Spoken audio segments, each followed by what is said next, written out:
Բարև ձեզ ժողովուրդ ջան, իմ անունը Մելիք է, ես Crispy Founding թիմից եմ ու տենց վերջի 8 տարին Crispy-ում եմ։ Այսօրվա իմ talk-ը այդքան էլ JavaScript-ի մասին չի, իրականում մի քիչ ավելի ընդհանուր գաղափարի մասին է, մասնավորապես system design-ի, ու ինչ եմ հենց նմանատիպ talk ընտրել, որովհետև վստահ եմ լսարանում գտնվողների մեծ մասը JavaScript-ով լիքը պրոյեկտներ արել է, ու հետս կհամաձայնվեմ, որ մենակ JavaScript իմանալը բավարար չի լավ խորը, մոդեռն աշխարհի խնդիրներ լուծող լուծումներ տալու համար, մասնավորապես բացի JavaScript-ից լիքը ուրիշ բան է պետք իմանալ, օրինակ դատաբազաներ է պետք իմանալ, cloud է պետք իմանալ, network ու լիքը ուրիշ բաներ, որպեսզի նենց լուծումներ սարքվի, կարողանաք սարքել, որ ռեալ ինչ-որ production խնդիր է լուծում ու value է տալիս user-ներին ու այսօր ես կփորձեմ կիսվեմ մեր ունեցած փորձով թե ոնց կարելի է մոտիկանալ առաջի հայացքից կոմպլեքս չթվացող, այսինքն պարզ թվացող խնդիրներին, որոնք որ իրականում ունեն ոչ տրիվիալ լուծումներ եւ որ սկսում ես ոնց որ մի քայլ ավելի առաջ գնալ ու հասկանալ թե ոնց են այդ համակարգերը սարքված ու այդ կոնտեքստում կփորձեմ ցույց տալ ինչ-որ սիստեմատիկ ճանապարհ, թե ոնց կարելի է այդ բարդ խնդիրները բաժանել ավելի կոմպակտ խնդիրների ու այդ խնդիրները սիստեմատիկ կերպով լուծել նենց, որ իրանք կաշխատեն ու scale կլինեն։ Բայց միջև ոնց որ բուն talk-ին անցնելը կուզեի հարցնել, որ լսարանում ովքեր են, որ Google Docs կամ Notion են օգտագործել։ Շատ լավ է, այսինքն ոնց որ մեծամասնություն ես էլ համ Google Docs-ի, համ Notion-ի power user եմ ու on daily basis օգտագործում եմ իրանց ու իրականում end user-ի տեսանկյունից իրանք բավականին հավես tool-եր են ու պրոստը իրանք աշխատում են ու մեր ակնկալիքները այն է, որ մի քանի հոգի մտնում է, կարող է նույն դոկումենտի վրա աշխատի ու ամեն ինչ գնում է, նորմալ save ալնում դատաբազան, ոչ մի բան չի կորում, վաղը գալիս ես այդ դոկումենտը բացում ես ու սաղ տեղում է։ Ու ստեղ գալիս է իրականում լիքը նրբություններ, որ առաջի հայացքից չի երևում, ու լիքը խնդիրներ կան, որ թվում է թե հա դե եղածը ինչ է, բայց իրականում ահագին պետքա խորանաս, որ նենց սիստեմա սարքես, որ իրանք բայ տենց ոնց որ օրինակ այդ համակարգերն են։ Մասնավորապես օրինակ խնդիրներից մեկը այդ զուգահեռ էդիթինգն է, ասենք եթե դոկումենտը բացվել է, երկու հոգի տողի վրա փոփոխություն անում, մեկը գրում է տողի սկզբից, մյուսը գրում է տողի վերջից, ու այդ update-ները նույն պահին է հասնում քո backend-ին ու դու չգիտես, որն է առաջինը եկե, որը երկրորդը։ Հիմա ամենանաիվ ճանապարհը կլինի նայել timestamp-ը, ինչ որ princip-ով ընտրել մեկը գրել, հետո մյուսը գրել, բայց արդյունքում այդ կարա բերի նրա, որ նախորդ user-ի գրած data-ն override է ալնում ու արդյունքում դու հաջորդ օրը մտնում ես, տենում ես քո գրածը չկա, կամ ոնց որ հաջորդ բանին նայում ես, տենում ես քո գրածը չկա։ Ու էդի այն expectation-ը չի, այն ակնկալիքը չի, որ սովորական user-ը ունի editing ինչ-որ software-ից։ Նմանատիպ խնդիրներից մյուսը այդ permission aware search-ն է, այսինքն պատկերացրեք Google Drive-ում կլինի, Notion-ում կլինի, ինչ-որ բան եք search անում, իրականում ոչ միայն պետքա գնանք ու գտնենք նենց դոկումենտներ, որոնք որ search-ի result-ին բավարարում են, դրանից բացի մենք պետքա բերենք մենակ այն դոկումենտները, որին որ այդ user-ը ունի access։ Թվում է թե princip-ի կարանք բան անենք, ամեն մի դոկումենտի մեջ պահենք, թե որ user-ը ինչ access ունի ու ուղղակի ոնց որ search index-ից query անելուց համ էլ ներառենք query անող user-ի access-ները ու ոնց որ կստանանք մեր ունեցած search-ը ու մեծ հաշվով իրականում տենց էլ կա, բայց մի քիչ խնդիրը ավելի բարդ է, օրինակ եթե նայենք Notion-ի մոդելը, թե ոնց է Notion-ի access մոդելը սարքած, այս դիագրամայի վրա կարանք պարզ այդ պատկերացնենք, էլի ենթադրենք ունենք document C, որը որ գտնվում է document B-ի մեջ, document B-ն իր այրտին գտնվում է document D-ի մեջ։ Հիմա եւ որ օրինակ Alex-ը, որը որ ունի document B-ին access, search արեցնես մի հատ բան, որը որ գտնվում է document C-ի մեջ, մենք իրականում պետքա այդ document C-ին բերենք ու ցույց տանք, որովհետեւ Alex-ը access ունի ավելի վերևի դոկումենտին, իսկ այս access մոդելը ենթադրում է, որ եթե ավելի վերևի դոկումենտին access ունես, ապա իր տակ գտնվող բոլոր դոկումենտներին access ունես։ Այդ ինչքանով է բարդացնում խնդիրը։ Այդ խնդիրը բարդացնում է այնքանով, որ դուրս է գալիս այդ search index-ը, որ մենք ունեինք, արդեն ոչ թե ամեն մի դոկումենտի ուղիղ access-ները պետքա պահենք, այլ նաև այս ծառով պետքա բարձրանանք վերև, անհասկանալի է ինչքան, որտեղ չգիտենք այդ ծառի խորությունը ու բոլոր այդ user-ների access-ները բերենք նորից դնենք այդ ծառի վրա, որ կարողանանք այդ search-ը ստանանք։ Այդքանը կարանք անենք, բայց դրանից հետո ուրիշ խնդիրներ է առաջանում, մասնավորապես ինչ է ալնում, որ J-ը գալիս է ու document D access-ը փոխում է կամ ջնջում է։ Ու document D-ի տակ գտնվում է 10000 հատ document։ Այդ նշանակում է, որ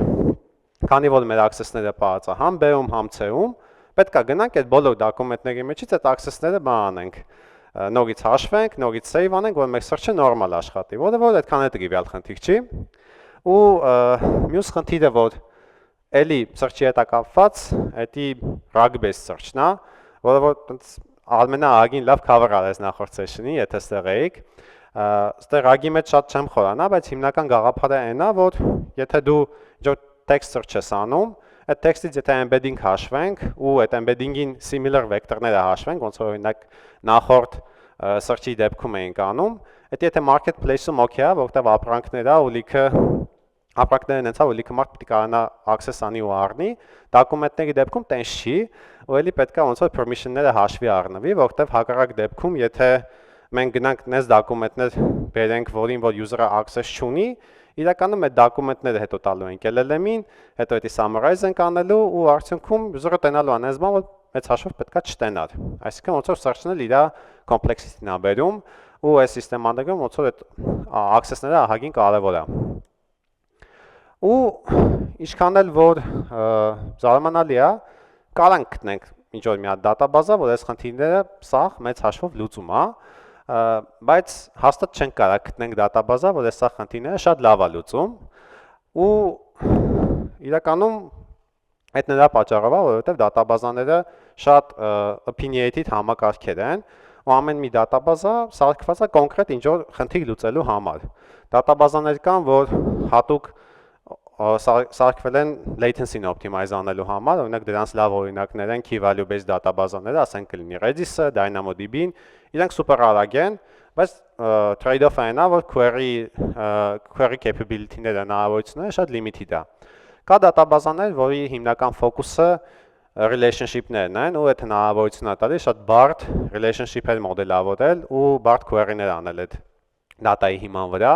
Օրինակներ են graph դատաբազաները, ասենք AWS Neptune-ը, Neo4j, Janus Graph-ը ու լիքը ոնց որ ուրիշ դատաբազաներ կան այդ կլասի մեջ, կան որ discovery-ի վրա են optimize եղած, օրինակ, որպեսզի ավելի լավ հնարավորություն տան search անելու, ագրեգացիա անելու, այս կլասի մեջ ընկնում է օրինակ open search-ը, նույն Elasticsearch-ը, data warehouse-ները, ու կա որ prioritize անում consistency-ին ու այդ acid հատկությունները, որոնք որ տենց մեզ սիրելի Postgres-ն է, MySQL-ն է ու իրանք հիմնականում բալանսավորում են latency-ն ու consistency-ն ու ստեղ հարց է էլի առաջանում, բա խի չկան այս դատաբազա, որ այս ամեն ինչը կանի էլի, ոնց որ խի է էլի, տենց դժվար է սաղ ունենալ մի DB-ի մեջ ու պրծնել այս պրոբլեմներից ու պարզվում է, ոնց որ մենք առաջինը չենք, ում այս հարցը հետաքրքրել է ու computer science-ի մեջ կա մի հատ հայտնի theorem, կոչվում է CAP theorem ու ինքը ասում է, որ distributed համակարգի մեջ այս 3 կոնցեպտներից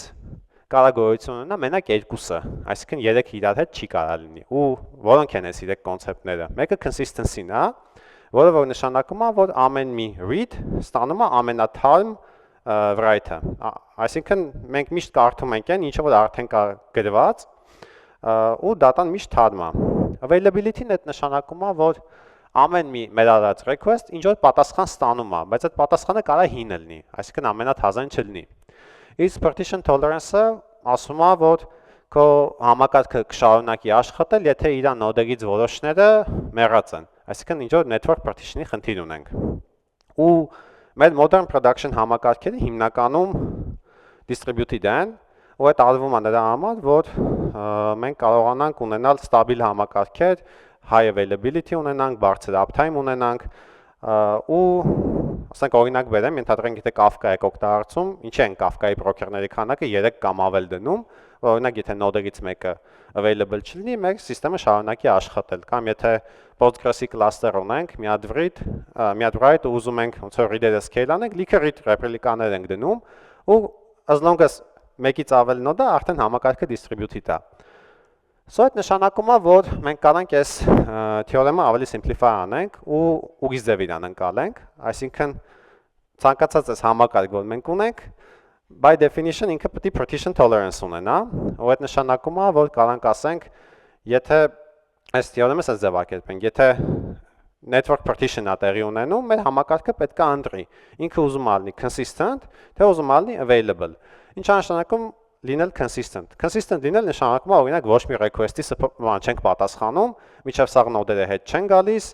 դատան լրիվ չի սինխրոնիզացվում ու ոնց որ վերջի դատան նոր սկսում ենք serve անել։ Այդ բնական է downtime-ի է բերելու ու դանդաղության, իսկ մյուսը բանն է availability-ն է, որը ասում է, որ okay, ես կշարունակեմ դատան հետ տալ, բայց կարա դատան ամենաթարմ դատան չլինի։ Ու այս կոնցեպտները իրականում շատ կարևոր է միշտ մեր գլխի մեջ ունենալ եւ որ համակարգեր են գծում, որովհետեւ իրանք շատ ակտիվ մեզ առաջնորդում են եւ որ մենք պետքա ինչ-որ դատաբազա ընտրենք կամ պետքա ինչ-որ productive flow implement-ենք, որտեղ որ պետքա հասկանանք օրինակ ինչ isolation level-ով է պետք է query-ն անել, ինչ արագություն է մեստեղ պետք ստանալ ու այդ միշտ պետքա ոնց որ մեր գլխի մեջ ունենանք, որովհետեւ այդ համակարգը նենց սարքենք, որ աշխատի նենց ոնց որ ակնկալում են, ոնց որ մենք ու user-ները։ Ու դրանով ոնց որ պլավնը կարանք անցնենք մյուս topic-ին, որը որ սաղս իր միջով անցնում ենք ու եթե ոնց որ ինչ որ պրոյեկտ սարքել եք 0-ից, սովորաբար ոնց որ սաղ պրոյեկտները սկսվում են super simple, որովհետեւ տենց իմ համոզմունքն է, որ ամենալավ տարբերակն է առաջ գնալու եւ որ պրոյեկտը նոր է, հələ որ ոչի բան չգիտես իր մասին, ու սովորաբար ընտրվում է ինչ-որ մի հատ դատաբազա, կլինի MySQL, կլինի Postgres, կլինի MongoDB, ու դրա հիման վրա սկսում է ինչ-որ feature-ներ սարքվել layer by layer, ու ինչ-որ պահի այստեղ կարևոր է հասկանալ ու զգալ այն կետը եւ որ զգում եք, որ այդ դատաբազան էլ ոնց որ չի հերիքում, չի հերիքում ինչի, որովհետև զգում եք, որ ինչ-որ պարզ բաներ են գալի ուզում, նույն ասենք product management-ից, մյուս engineering թեմերից ու ահա որ դժվար է ալնում այդ խնդիրները լուծել ու ինչ-որ տենց շատ բարդ, կոմպլեքս բաներ եք սարքում, որ եղած դատաբազով խնդիրը լուծել ու երկրորդ դատաբազան introduce չանել։ Իրականում, եթե պրոյեկտը փոքր է, լրիվ make sense է անում նույնը պահել, այնքան ժամանակ միջև որ տարբերակ չկա, որովհետև երկրորդ դատաբազա բերելը բնականա complexity է, բայց խնդիրներ կան, որ կոնկրետ ավելի լավ է գնանք երկրորդ դատաբազան introduce անենք, որ հենց դրա համար է նախատեսված, որ կոնկրետ այդ խնդիրները ավելի լավ լուծի։ Օրինակի համար պատկերացրեք այդ նույն ֆայլերի մոդելը, որ ես ձեզ ցույց էի տալիս, որ ոնց որ access-ները ժառանգվում էին parent-ից child, ունենանք ենթադրենք Postgres-ում, հա, կարանք խնդիրը լուծենք, կարանք recursive common table expression-ներ գրենք ու ամեն մի դոկումենտի համար մենք գնանք, բարձրանանք միջև վերջ, ինչ որ մի պահի կհասնենք ամենավերևին ու այդ access-ները կհաշվենք, բայց հարցը այն է, որ կախված թե ինչքան խորն է դոկումենտը գտնվում, այդ query-ն կամ արագ է աշխատելու կամ դանդաղ է աշխատելու ու end user-ի ակնկալիքը լինելու է այն, որ ինքը եթե դոկումենտը բացվում է, սպասում է, որ more or less նույն ժամանակում պետք է բացվի։ Բայց ինչ որ մի դոկումենտ բացվելու է 10 վայրկյանում, մյուսը բացվելու է 200 միլիվայրկյանում, ուսից անհասկանալի experience է լինելու, որը որ ցանկալի չի ունենալ։ Իրական կարող է product-ներ լինեն, որ լրիվ okay է, բայց ոնց որ նմանատիպ editor-ների ու editing համակարգերի մեջ դա այդքան է ցանկալի չի։ Կամ ասենք պատկերացրեք, ուզում եք search սարքեք ու ինքը համեմատաբար parse search է, օրինակ title-ների վրա search է։ Ну կարաք ոնց որ դնեք այդ title-ները պահեք MySQL-ի table-ի մեջ, ոնց որ like-ով search-ը անեք կամ giant index դնեք իր օգնությամբ search-ը անեք, բայց կարող է կարիքը լինի օրինակ search as you type-ի support ավելացնեք կամ նենց search ունենաք, որ user-ը եթե տարասխալով է գրում, էլի կարողանաք search-ը բերեք կամ rug-based search ունենաք։ Էլի հնարավոր կլինի Postgres-ի տարբեր plugin-ներով ոնց որ այդ խնդիրը լուծել, բայց հարցը արդյոք լավ կլուծվի թե չէ ու ինչքան efficient կլինի համ cost-ի տեսանկյունից, համ scaling-ի տեսանկյունից ու սենց կետերը էդի են ինդիկատորներն են, որ արժի երկրորդ անգամ մտածեք, արդյոք ոնց որ ճիշտ է այս դատաբազով շարունակելը ու արդյոք պետք է երկրորդ դբն introduce անելը։ Ու ոնց որ նմանատիպ հարցի առաջ հենց մենք էլ էինք կանգնած մոտավորապես այս տարվա ձմռանը ու հարցը հետևյալն է, ոնց կարանք ստեղծենք մի հատ համակարգ, որը որ high throughput-ով reader-ի ու writer-ի support ունի, բայց միևնույն ժամանակ հնարավորություն է տալիս մոդելավորելու complex relationship-եր ու նաև powerful search, որի վրա հնարավոր կլինի հետո հավաքել RAG-based search, GraphRAG ու նմանատիպ բաներ ու the same time ինքը նորմալ աշխատի։ Ստե ոնց որ խնդիրները, եթե բաժանենք 3 հիմնական կոմպոնենտի, դրանք մեկը արդեն պատմեցի, permission aware querying ու filtering-ն է, ինչի համար, որովհետև մենք եթե Crispy Meeting Assistant-ի product-ը օգտագործել եք, այնտեղ մենք առանձին edge ունենք, որտեղ որ ցույց ենք տալի ձեր բոլոր այն meeting-ները, որին որ դուք մասնակցել եք կամ ինչ որձև access ունեք։ Ու այդ կոնտեքստում ես ձեզ կարամ արագի մեջ ցույց տամ, ինքը մոտավորապես այս տեսքը ունի հիմա, հնարավոր է այստեղ կիրառել տարբեր ֆիլտրներ, search անել, այս list-ը paginated է ու ամենակարևորը դա է, որ այստեղ տենում ես մենակ այն, ինչին որ դու access ունես, ու search-ի մեջ էլ տենում ես այն, ինչին որ դու access ունես, ու այս ամեն ինչը պետք է մոդելավորվեր, նենց որ normal consistent աշխատեր, ու դրանից բացի նաև մենք ունեինք այս document nesting-ի կոնցեպտը, որը որ ուզում էինք introduce անեինք, որ կարողանայինք ինչ-որ տարբեր խորությամբ դոկումենտներ պահել ու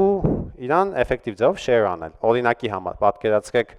ունեք sales team, որը որ call-եր անում customer-ների հետ, այդ meeting-ները հավաքվում է, այդ team-ը լրիվ ունենում է access,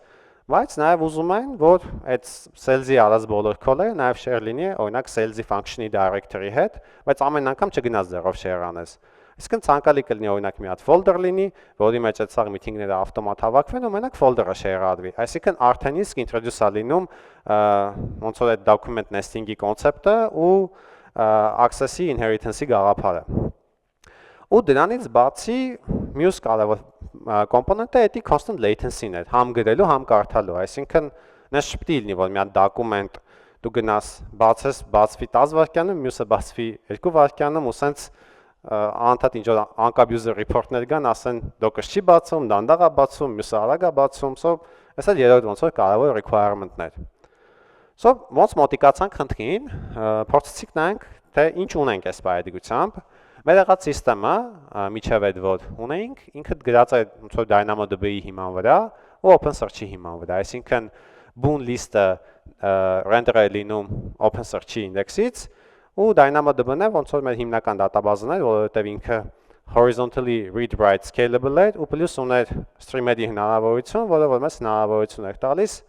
այդ stream-ը օգտագործելով data-ն near real-time elastic-ում ինդեքսավորել։ Ուղղակի այստեղ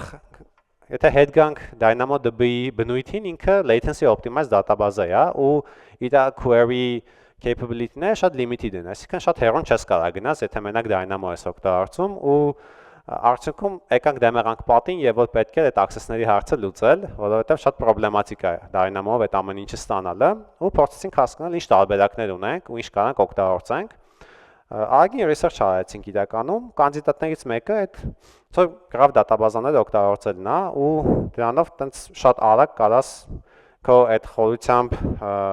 traverse-ը անես graph-ի մեջ ու ստանաս այն document-ի structure-ը, որը որ ձեզ պետք է։ Հիմա միջև ոնց որ Neptune-ի վրա խորանալը կուզենայի հարցնել։ Ինչ որ մարդիկ կան, որ առնչվել են ինչ որ graph դատաբազայի հետ, կլինի Neptune, կլինի Neo4j կամ լրիվ ուրիշ բան։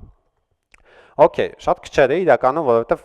Հայաստանում այդքան պոպուլյար չի, use case-երն էլ է իրականում քիչ։ Դենց շատ high level որ փորձեմ արագ ներկայացնեմ, graph դատաբազան այդ նես դատաբազա, որտեղ որ օբյեկտները նկարագրվում են գագաթներով ու կողերով ու ի տարբերություն տրադիցիոն դատաբազաների, որտեղ որ մենք query ենք գրում ինչ որ table-ի վրից, collection-ի վրից կամ ինչ որ ուրիշ տեղից, graph դատաբազայում ամեն ինչը traverse-ի մասին է, այսինքն սկսում ենք մի հատ գագաթից ու փորձում ենք շարժվել գտնել ուրիշ գագաթ։ Այսինքն եթե ճանապարհը գիտես, այդ կոչվում է known path traversal, այդ ճանապարհով query-ing գրում ես, որ այս կետից հասնի մյուս կետը ու ճանապարհին ինչ նոդերի որ հանդիպում ես, մեծ հաշվով էդի են օբյեկտներն են, որոնցով որ հնարավոր է, ասենք, ծառը ստանալ, ու այդ ծառը կառուցել։ Հիմա Neptune-ը շատ լավ տարբերակ է, որովհետեւ Amazon-ի graph database-ն է, ուղղակի մի հատ խնդրեմ ուներ։ Neptune-ով է բնականա լիստերը չեն կարողանալու անեինք, այսինքն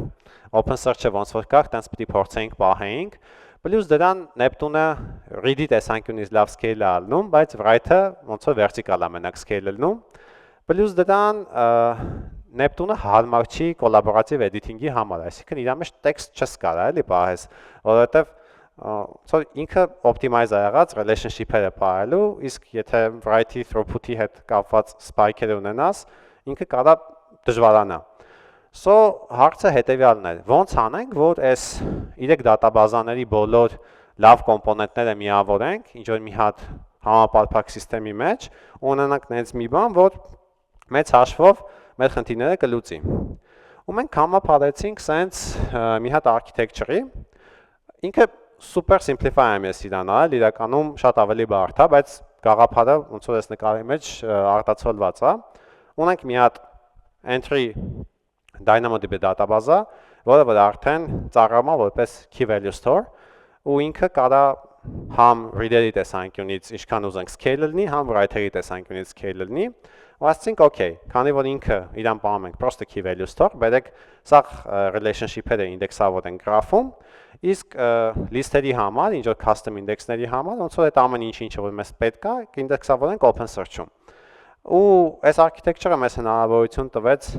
նախ գրելու տեսանկյունից вообще չմտածել, այսինքն просто Dynamo-ի մեջ կգրենք ու ինքը եթե պետքա scale կլինի, իսկ reader-ը մեր մոտ դարձան երկու ֆազայով։ Այսինքն առաջի ֆազայով մենք graph-ից ստանում էինք այն structure-ը ու այն ID-ները, որոնք որ մեզ պետք էին, հետո DynamoDB-ից batch-ով կարդում էինք, իսկ DynamoDB-ին ոնց որ under 10 millisecond գարանտիա է տալիս, որ այդ data-ն քեզ հետ կտա ու արդեն application layer-ում merge ենք անում, ծառը ստանում ենք։ Ու արդյունքում եկանք նրա, որ այս architecture-ով մեր reader-ի հարցն ենք լուծում, այսինքն ոնց որ ցանկացած դոկումենտ պլյուս մինուս նույն latency-ով կարող ենք կարդանք, նույն latency-ով կարող ենք գրենք, պլյուս դրան այն հիմնական BART access-ի pattern-ները graph-ով է լուծվում, իսկ permission aware search-ը ոնց որ elastic-ով է լուծվում։ Բայց իրականում ոնց որ ոչ մեկս այդ Kepi theorem-ը cancel չի արել ու չի կարա, էլի ոնց որ ասի որ ոնց որ իդեալական բան ենք սարքել ու ոնց որ սա իր մեջ ներառում է ու լիքը trade-off-եր կա նմանատիպ համակարգերում որտեղ որ մեկից ավել database-ա կա consistency-ն կարող ոնց որ real problem դառնա consistency-ն դաժե պրոբլեմա սովորական համակարգում եւ որ կա մի հատ master ու replica-ներ, որտեղ ինչ որ ժամանակ տևում միջև data-ն sync-ա լինում, ստեղ ոնց որ database-ի level-ա ոնց որ տարբերությունը, ու ստեղ արդեն trade-off-ը այն ալնա, որ պետքա moving forward համակարգը սկսես նես դիզայն անել, որ ինքը դիզայնը արած leg-ի համար, ոչ թե assume անում, որ leg չի լինելու, այսինքն ամեն մի նոր product functionality, որ պետքա մտածել այն տեսանկյունից, որ leg լինելու է, ու պետքա functionality-ն նենց փորձել decouple անել իրարից, որ այդ leg-ը չխանգարի ու դառնա ոնց որ բնական բան սիստեմայի մեջ։ Ու երկու բառով կփորձեմ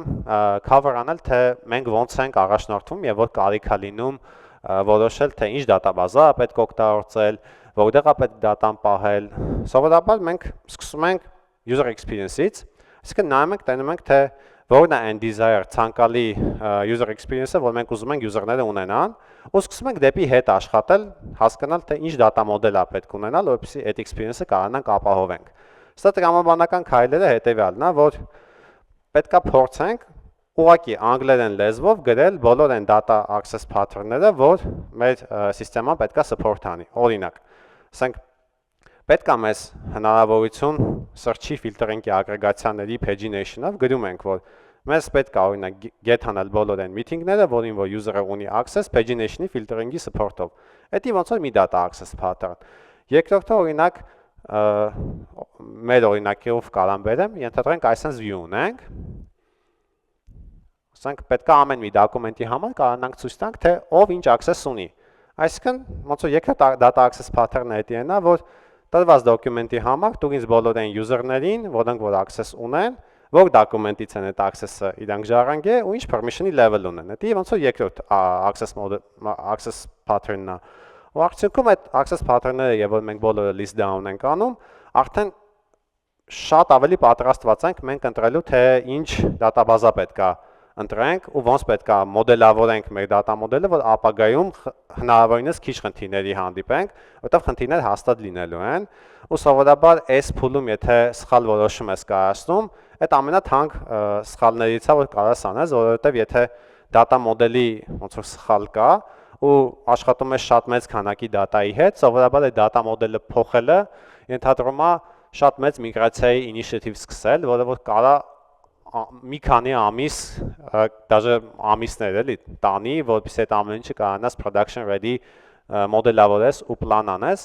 պլյուս դրան ինքը շատ խորը նստում է կոդի մեջ, application layer-ի մեջ ու ամեն կետում որտեղ որ դու դատաբազայի հետ ես, ոնց որ առնչվում, պետք է գնաս այդ ամեն ինչը refactor անես, դրա համար շատ կարևոր է early on այս տնայինը անել, այդ սաղ access pattern-ները գրել մի բան էլ ավել, որ մոտավորապես պատկերացնեք գլխներիդ գալիքի ինչ է ալնելու, որ հասկանաք ոնց անենք, որ հնարավորինս քիչ խնդիրներ լինի։ Ու մյուս հարցը դա է, որ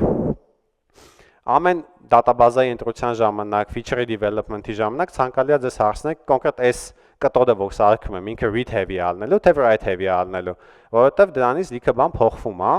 Եթե օրինակ read heavy սիստեմա եք սարքում, կարող է ինչ-որ case-երում իմաստ ունենա data-ն denormalized պահել, այսինքն data-ն թեկուզ կրկնվի մի քանի տեղեր ու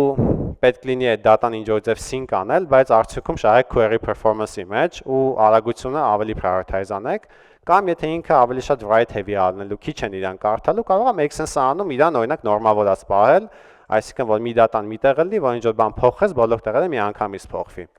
Ու վերջի կոմպոնենտը դա է, որ մենք էսի սարքում ենք, որ scale լինի, թե չէ, որովհետև սա սիստեմների մեծ մասը այնց շատ usage կարա չունենա, էլի, ու այդ ժամանակ լրիվ օքեյ է super simple ճանապարհով գնալ առաջ, կյանքը չբարդացնել ու հնարավորինս բարձ պահել, բայց եթե համակարգը պետքա scale լինի, ու գիտենք որ scale լինել, պետք է հարցնենք ես ոնց է պահելու իրան, եթե usage-ը 10 անգամ շատանա կամ 100 անգամ շատանա, ու իդեալական դեպքում ցանկալի է ստանալ նենց համակարգ, որը որ գծային է scale լինում կամ գծայինից ավելի դանդաղ, որ էկոնոմիկ տեսանկյունից ինքը իմաստ ունենա ու ոնց որ scale-ի հետ cost-ը ոնց որ դրամատիկ չշատանա։ Ու հիմնական take-away-ները այդ եթե ամեն դեպքում եկել եք նրան, որ պետքա օգտագործեք մի քանի դատաբազաներ, իմ խորհուրդը կլինի ընտրեք ոնց որ մի հատ source of truth, այսինքն ունենաք մի հատ դատաբազա, որտեղ որ ձեր հիմնական reliable data-ն է, ու մնացած դատաբազաները replicate անեք իրանից, ոչ թե տենց կողքից պրոստը համելը տեղ գրեք, որովհետև այդ հնարավորությունն է ձեզ տալու միշտ state-ը վերակառուցելու, հասկանալու թե ոնց որ լավ ճիշտը որն է, որովհետև հակառակ դեպքում այս consistency-ն կարող խախտվի ու ինչ-որ պայից դուք ունենաք, ասենք 2 կամ 3 դատաբազա, որովհետև լրիվ իրար հակասող բաներ ա գրած ու մի չգիտեք որն է ճիշտը ու ոնց պետքա պահի դան product-ը։ Ու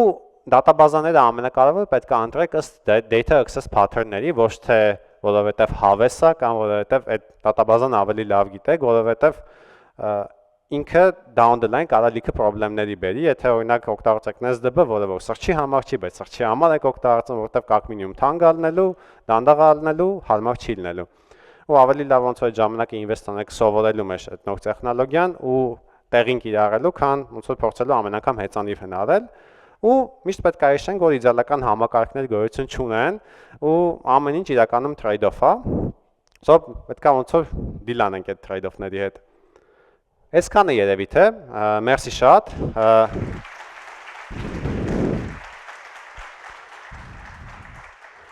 Եթե հարցեր ունեք, սիրով կլսեմ, կպատասխանեմ։ Հա։ Շնորհակալություն Երգեն համար հետաքրքիր էր, մոտ ես մի հատ հարցնեմ։ Այնակ ես ուզում եմ ստեղծել գրաֆ, օգտագործել գրաֆ բազա, բայց ասենք չեմ կարող օգտագործել AWS-ը, ինչ պատճառով չեմ կարող օգտագործել Neptune-ը։ Այլ այդպիսի լուծումներ գիտեք։ Հա, իհարկե, ամենա-popular դատաբազան, որ տենց industry leader-ն է, այդ Neo4j-ն է։ Neo4j կարաք օգտագործեք, Neo4j-ից բացի լիքը open source graph դատաբազաներ կան, օրինակ Janus Graph-ը, ու որը որ մենք էլ ենք ակտիվ օգտագործում, ու իրականում իրանք տակի իր underlying data պահելու, ինդեքսավորելու հատկություններն է տարբեր, բայց իրանց query engine-ը, query մոդելը pretty much ստանդարտ է։ Այսինքն այնտեղ կան մի քանի լեզուներ, կա Gremlin-ը, կա OpenCipher-ը, ինչ որ դատաբազաներ կան, որ particular չէ, մի հատ ուրիշ լեզվով են ոնց որ օգտագործում, բայց գաղափարը այն է, որ query language-ը նույնն է, օրինակ մենք local development-ի ժամանակ օգտագործում ենք JavaScript, բայց deploy ենք անում production-ում բանով, Neptune-ով։ Այսինքն այդտեղ ահագին flexibility կա, դաժե վեբսայթեր կան, որտեղ կարաք graph դատաբազաների ranking-ը նայեք ու հասկանաք, որը ինչի համար է ավելի էֆեկտիվ։ Հա? Չէ, մեր մոտ Postgres չի եղել, մեր մոտ շատ շուտ եղել է MySQL, այդ տենց երևի տենց 3 տարի առաջ ու ոնց որ եկանք հասանք այն կետին, որ մեր արդեն MySQL-ը ճկռում էր ու ձև չկար էլի իրան նորմալ օգտագործելու, եթե չգնայինք սկսեինք sharding անել, ահա որ շատ փող ծախսել, գնացինք DynamoDB-ի, որ այդ scaling-ի հարցը լուծենք, throughput-ի հարցը լուծենք ու փորձեցինք DynamoDB-ն օգտագործել իր single table design-ի շրջանակներում, այսինքն ունենալ ինչ-որ ինդեքսներ, պահել մի partition-ում, փորձել միանգամից սաղ meeting-ի դոկումենտը կարդալ ու այդ render անել, բայց այդ էլ ոնց որ ապրեց մի տարի, եկավ հասավ իր լիմիտներին ու արդեն խնդիր եղավ ոնց որ նորից այդ համակարգը քանդել, նորից հավաքել։ Այդ migration process-ը ոնց է կապված։ Այդ իրականում բավականին բարդ խնդիր է, որովհետև ունենք որ պատկերացնեք մեր մոտ ամեն օր կես միլիոն միտինգ է գեներացվում ու 1 միլիարդից ավել մեծությամբ ոնց դատաբազա ունենք ու այդ migration ինքը առանձին պրոյեկտ է, հաճախ հիմնական feature-ից ավելի մեծ է ալնում ու իր համար ոնց որ պետքա ոնց որ develop ենք արել in-house tool, որը որ դիզայնը արած շատ մեծ scale-ի միգրացիաներ անելու համար, զուտ դատան կարդալու համար, որ կարողանանք migrate անենք, հակառակ դեպքում ասենք կարող է տևել 9 ամիս միգրացիան, այդ tool-ի շնորհիվ տևում է օրինակ մի ամիս միգրացիան, բայց դրանից բացի դա ոնց որ ամենափոքր մասն է, դրանից հետո պետք է ունենաս առանձին data processing-ի, data engineering-ի pipeline, որ այդ data-ն ձևափոխում է ու գրում է ոնց որ նոր տիպի data store-ի մեջ, բայց դա էլ հերիք չի, որովհետև այդ ամեն ինչը եւ որ դու անում ես, պետք է համոզվես, որ ճիշտ ես արել։ Դրա համար պետք է նաեւ ունենաս մի հատ առանձին pipeline, որը որ ստուգում է data-ն հնի հետ, համեմատում է, կողք կա դնում ու իրականում տես լիքը pipeline-ների ոնց որ orchestration-ա, որ վերջում դու ունենում ես մի հատ dashboard, նայում ես, տենում ես քանի տոկոս success rate ունես, ինչքան են meeting-ները մեջ չլնում ու իրականում տենց industry best practice-ը где-то 0.01% accuracy-ն է, էլի, այդ общий pipeline-ի վրա ու still են մնացած 0.1% error rate-ը ոչ թե accuracy-ն։ Բայց 0.1%-ն հետո պետք է գնաս դզես, էլի։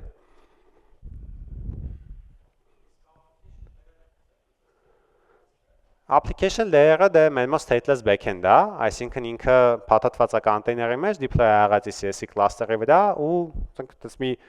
50-100 հատ instance կա որի վրա, ոնց որ զուգահեռ scale է եղած, session-ները sticky չեն, այդտեղ խնդիր չունենք, էլի։ Ես հասկանում շնորհակալություն։ Հասկանում շատ բորը research եք արել ու ուզում եմ անել այդ research-ի կազմում անել սպանել, որը ոնց որ է սկալի շատ շնորհակալություն, ոնց որ է սանում չանում է, նա դե սպանել գրաֆ կա, որ սա բանիշի կարող է, ուզում եմ հասկանալ անտել է դրանք ինչեր է հարկ։ Spanner graph-ի Ճիշտ ասած լսել եմ իր մասին, բայց տենց որ ասեմ խորը ես խորացել եմ կոնկրետ թե ինչ է ինքը անում, սուտ կլինի։ Շնորհակալություն։ Իսկ ինչ-որ benchmark-ը կարողացա այդ որ database-ները ընդհանրուց ոնց է սա benchmark-ը որ solution-ը ավելի արագացնել, user experience-ը կամ query-ը կամ cost-ը։ Նայեք ոնց ենք առաջնորդվել, փաստացի սեղանի վրա երկու տարբերակ կար, էլի կամպտի գնայինք Postgres-ով, կամպտի ոնց որ նմանատիպ սիստեմա ունենայինք, գիտեինք, որ տարբեր տեղերից որ Notion-ը Postgres-ով է, ոնց որ լրիվ հավաքած, բայց նաև գիտեինք, որ Notion-ը միլիարդ հատ ուրիշ օպտիմիզացիա արել, որ այդ սիստեմը աշխատի, ու կոնկրետ իրանց դեպքում տենց մի 400 հատանոց Postgres-ի sharded cluster է ու այդ shard-եղած cluster-ը maintain անելը, manage անելը բավականին բարդ է, որովհետև եւ որ բանը գալի հասնում է cross shard, ինչ որ data retrieval-ի բավականին բարդանում է խնդիրը ու առաջի ոնց որ gut feeling-ը այդ n է, որ recursive common table expression-ը եթե տենց անվերջ շատ օպտիմիզացիա չանեինք, լավ չէր աշխատելու ու երկրորդ խնդիրը այն է, որ մեր access մոդելը մի քիչ տարբերվում է Notion-ից, մասնավորապես Notion-ը single parent է, այսինքն մի դոկումենտը կարող է նest լինի մենակ մի հատ ուրիշ դոկումենտի մեջ, մնացած տեղերը link է լինում։ Մեր մոտ product requirement-ները նենց է, որ մի դոկումենտը կարող է միանգամից երկու folder-ի մեջ լինի, օրինակ ասենք sales related meeting-ները կարող են լինեն sales-ի department-ի տակ ու sales-ի department-ը share լինի, բայց միևնույն ժամանակ այդ նույն meeting-ները կարող են լինեն կոնկրետ ինչ որ customer-ի անունով folder-ի տակ, ու այդ customer-ի անունով folder-ը պետք է share լինի ինչ որ ուրիշ մարդու հետ, ու դրանք պետք է coexist լինեին իրար հետ, ու դա արդեն իսկ introduce անում multi-parent relationship, որը որ Postgres-ով տենց exponentially ավելի բարդ է էլի ստանալը, so դրա համար ավելի շատ հակվել են գրաֆին։ Իսկ ընդհանրապես POC-ներ անելով են benchmark-ներ ստանալը եւ այլն չեն ժամանակած լեր, որ այս լուծմանը դա ու ուզում եմ հասկանալ ոնց քանի կոնկրետ դրա վրա աշխատել ու ընդհանուր ոնց ասենք ներկայացուցիչները Սենց ասեմ, իրականում այս պրոյեկտի վրա մենք կոնկրետ սկսել ենք աշխատել graph չիմանալով, այսինքն առաջի տեղացան եղել է մի հատ հասկանալ graph database-ն ինչ է, զգոյից սովորել, այդ մոտավորապես տևել է մի ամիս։ Դրանից հետո սկսել ենք ամենա-basic data access pattern-ները գրել, ոնց որ եւ պատմում էի, ու հասկանալ այս խնդիրները այս սիստեմով կարողանալու ենք լուծենք, թե չենք։ Ինչ որ test-ովի data են գեներացել, փորձել ենք ինչ որ բազովի query-ները գրենք, run անենք, դրանք մոտավորապես performance-ը ոնց է իրան պահում։ Դրանից հետո մեծ առանձին converter ենք սարքել, որ եղած meeting-ները convert-էր անում նոր structure-ի ու արդեն scale-ի վրա ենք իր այդ խաղում, որ հասկանանք, տենայինք իրան լավ է պահում, թե չէ, ու ոնց որ այդ ոնց որ ձևով iterative ձևով այդ միգրացիայի pipeline-ը գրելուց այդ benchmarking-ն ենք արել։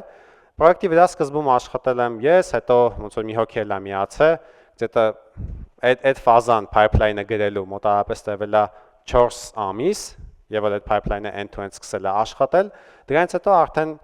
թեմի մնացած մասն է միացել, որ կարողանանք հիմնական backend-ի այդ refactoring-ի հատվածները անենք, ուստի մի քանի ոնց որ restriction-ներ ունեինք, որովհետեւ պրոյեկտի scope-ը բավականին մեծ ու կոմպլեքս էր,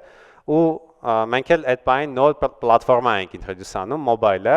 ու լիքը հին legacy endpoint-ներից նաեւ mobile-ն էր օգտվում, ու որպեսզի front-end-ի գործը 10 անգամ չշատացնենք, decision կայացրեցինք, որ պետքա սա backward compatible սարքենք, այսինքն այդ հին եղած legacy endpoint-ները լրիվ այդ նույն input ֆորմատը պահելով նենց ենք ձևափոխել, որ կարողանա նոր data model-ի հետ աշխատի, ու դա տևել է գուցե եւս 6 ամիս, որ այդ ամեն ինչը գանք հասնենք այն վիճակի, որ կարողանանք իրան release անենք։ Բայց այդ սաղ process-ը end-to-end շատ careful planning ենք արել, որ ասենք release անելու zero downtime ունենանք, data recover լինի, ցանկացած բան կարողանանք restore անենք,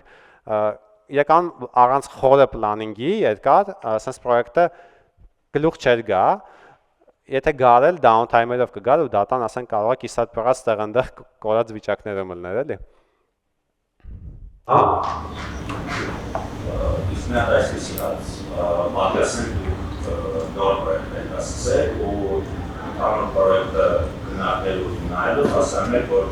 եթե ինքը զարգանա ու ասեմ օգտագործել, ինչ-որ մի բանի վեր կա լինելու, ում ավելի բարդ սիստեմ սարքել մի քանի դատաբազաներով, տարբեր տեսակի ըստես միթոնի ամենասկզբից է որ դասարվը ինչ-որ անցնել ու կազմակերպել, դա օրինակի համար է հասկանում, որ եթե դատան քիչ լինի կամ առաջի վերսիայում մենակ օրինակ Postgres-ով բավարարենք, սկսել Postgres-ով հետո Ես խորապես համոզված եմ, որ պետքա սկսեք Postgres-ով, որովհետև այդ assumption-ը, որ product-ը մեծանալու է ու scale անելու, ու ասենք ստարտափերի 99%-ը չի հասնում էլի այդ scale-ին, որ տենց խնդիրների առնչվի, ու դա լավ խնդրեմ է, որ ունենաք, սկսեք ոնց որ հնարավորինս ամենասիմպլ բանից, որը որ հնարավոր է սարքել, նենց որ ինքը աշխատում է, որովհետև սկզբում data-ն քիչ է ալնելու, համարյա ցանկացած դեպել տակից դուրս է գալու, ու ժամանակի ընթացքում դուք կգաք ու կզգաք այն կետը, որ էլ չի աշխատում ու ավելի լավ է հենց այդ ժամանակ այդ investment-ը անեք ու այդ ամեն ինչը փոփոխեք, քան day 1-ից, որովհետև ինչքան simple է համակարգը, այնքան նոր feature-ները ավելի արագ է հնարավոր իր վրա develop անել, ավելի հեշտ է նոր բաներ սովորել ու ավելի շատ knowledge եք դուք ձեռք բերում այդ ամեն ինչից, որ հետո այդ սա հաշվի առնելով դուք կարողանաք այն մյուս համակարգը ավելի լավ նախագծեք։ Եթե day 1-ից օրինակ փորձեք այդ կոմպլեքս համակարգը սարքել, over engineering եք անելու 100% ու ունենալու եք տես մի հատ բան, որ ասենք PM-ը գալու ասելու այս button-ի title-ը պետքա փոխվի, ասելու եք 8 հատ microservice պետքա refactor անենք, օրինակ, եթե անի։